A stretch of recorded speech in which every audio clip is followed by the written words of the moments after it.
I'm born in a small city near Belgrade.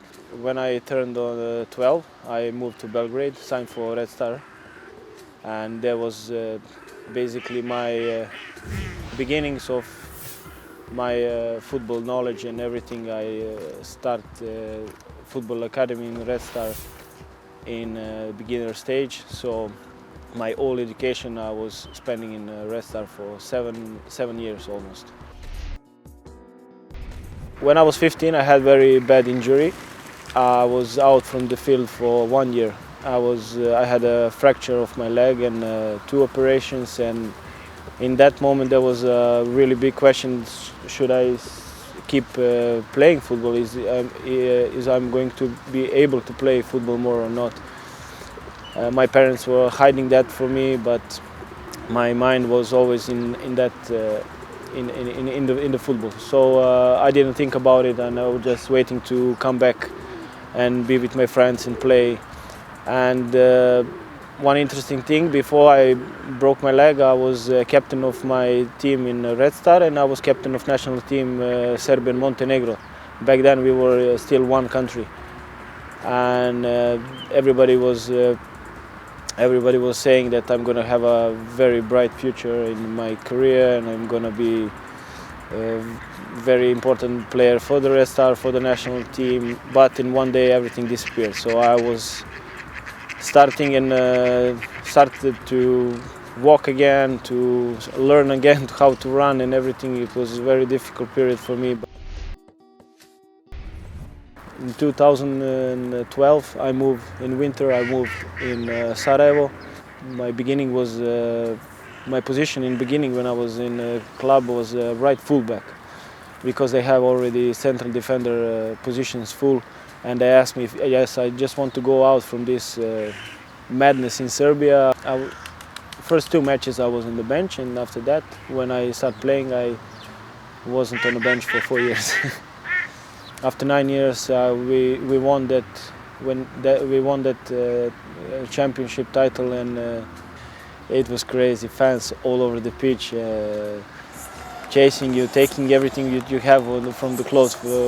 They left you only with underwear, and they want to take something from you to keep this memory for life. And after that, things on the stadium, we went to the city celebrating with fans. It was in the streets, was like 40 or 50,000 people cheering with us, singing with us. It's quite. When I showed my friends in where I played after in Finland and everywhere, they asked, "This is not from Bosnia. This is from Argentina or Mexico. This is not in Europe." And I say, "Yeah, this is how it is in Sarajevo." I left the club with 140 games and 2 titles, cup and championship, and playoff of Europa League. So one of the best period in my life. Borussia Mönchengladbach, and was a spectacle in Sarajevo. 35,000 people in the stadium. You don't hear anybody of your teammates in the pitch because of the cheering and everything. And the moment that we scored, and this is crazy. You think you're like dreaming and stuff. And we had a really good game there, and we lost 3-2. We have mistakes conceding these goals. It's our mistakes, and we have very good night behind us, and we were heroes in that moment. So it was really nice to feel that atmosphere in the stadium and everything. Sarajevo derby, Sarajevo Željezničar. It's very nice experience. I played 13 derbies in Bosnia. Everybody is like super excited about these games, and it's really nice atmosphere. It's a full stadium always, and 2 teams fighting for the prestige actually in the city, because the city is divided in 2 halves. One is Sarajevo, one is Željezničar, and it's many years like that, so it's very nice. I was always into the flying, the airplanes and stuff, and then I discovered the drones, the racing drones, and I was starting to, because my son was really small. He was just born back in the days, and I started to build up my drones for racing. So because I had a lot of spare time except football, and especially in the summer where you don't have the nights, you have a lot of daylight to spend outside to do something, and I started building my own drones for racing. And this is how I had like some side things to do when I don't have trainings, or when I'm not on the pitch, or I'm not, because my son was sleeping all the time mostly, and I need to spend somehow the time there.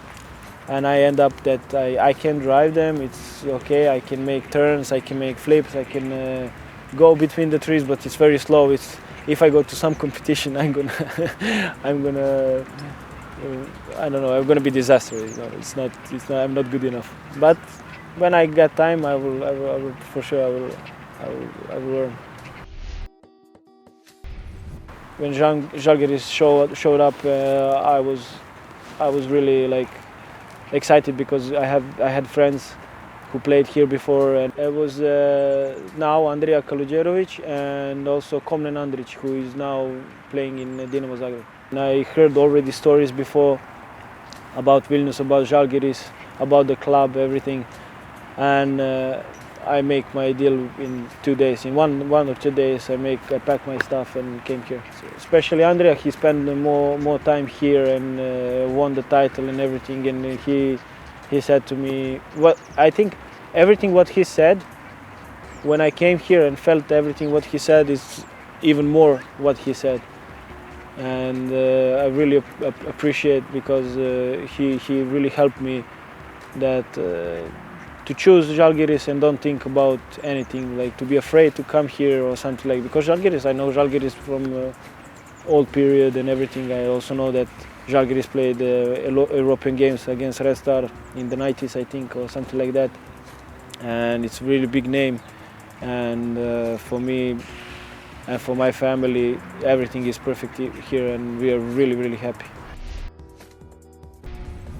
I think the best thing what happened to me here is that the mentality of Lithuanians are similar to Balkan people. So when I came here, I felt after 2 days that I'm playing here for 2 years, you know, and that is very, very, very big advantage for the Žalgiris, that you have inside the club people who is working like that, and people who are really accepting other foreigners and give them reason to feel like they are playing a long time here, because this period of adaptation is very important for the club and for the player.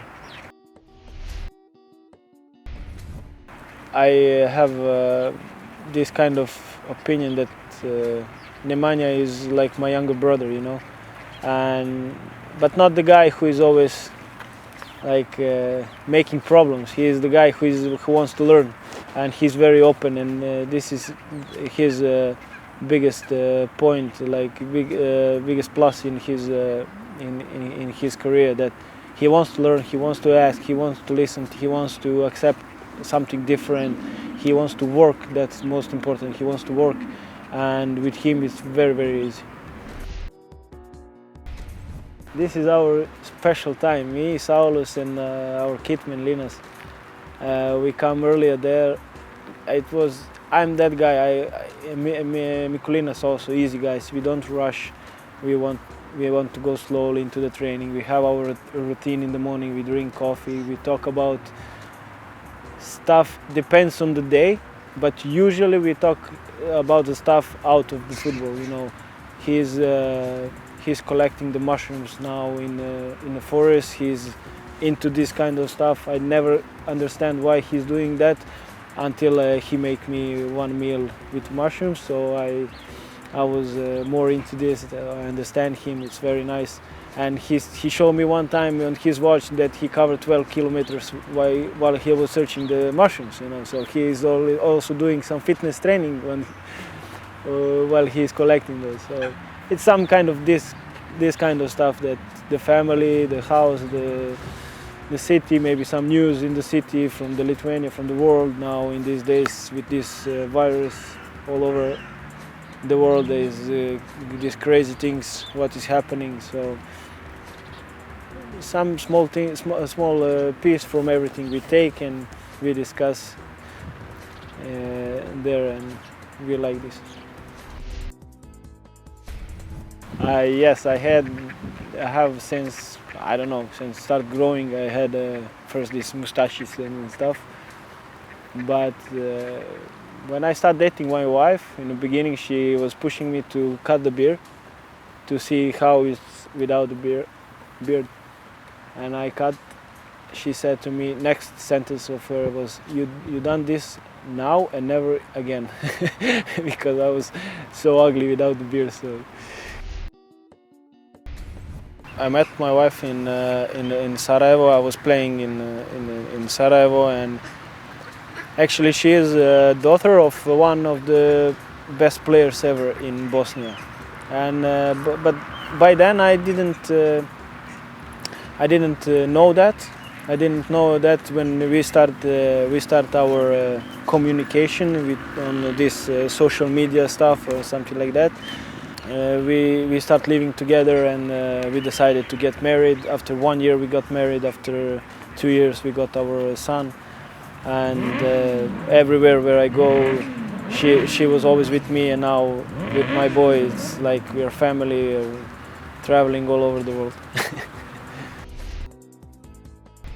In the beginning, as I said, in the beginning was really frustrating for me, you know, like, should I take something nice to wear during the video or something like that? No, just be who you are, you know. But people are gonna see. Yes, they're gonna watch this because we are like that. I'm like that. That I don't care what I'm wearing. I don't care what I'm.